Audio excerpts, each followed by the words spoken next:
right, got everything on there, got everything seated, greased up, ready to go.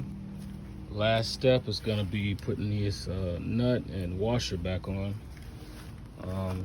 Go right there, put this back on, slide that all the way down, twist that up.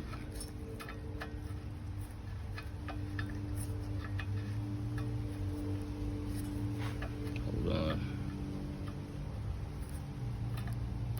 There we go.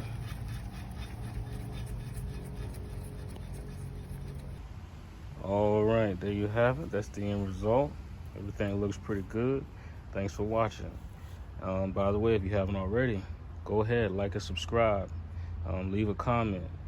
And I appreciate you watching. Time to get back inside, get in that AC. He's already got the plan.